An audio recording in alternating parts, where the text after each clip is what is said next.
اللہ کی یاد اور شیطان کی چال۔ ایک شخص ہر روز رات کی تنہائی میں اللہ تعالیٰ کا ذکر کیا کرتا تھا۔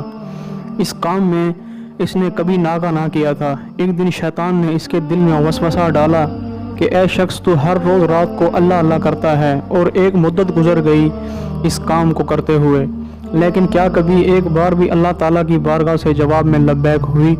تو کس عاجزی اور انکساری سے اللہ کی ضربین لگاتا ہے، لیکن بارگاہ خداوندی سے تجھے ایک بار جواب تک نہیں آیا۔ اس شخص کے دل میں اس خیال کا آنا تھا کہ وہ پریشان ہو گیا اور شکستہ خاطر ہو کر لیٹ گیا۔ خواب میں اسے حضرت خضر علیہ السلام کی زیارت ہوئی۔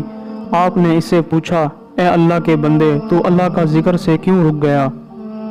کہنے لگا، میں تو ہر روز اللہ اللہ کرتا تھا، لیکن جواب میں میرے پاس لبیک نہیں آیا، اس لیے میں اس بات سے ڈر گیا کہ شاید میں اللہ تعالیٰ کی بارگاہ میں مردود ہوں۔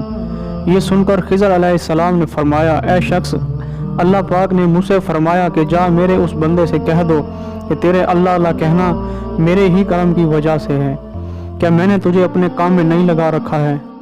تیری طلب تڑپ کی مجھے سب پتہ ہے، میں تجھے بھولا نہیں ہوں اور نہ ہی میں نے تجھے نظر انداز کیا ہے۔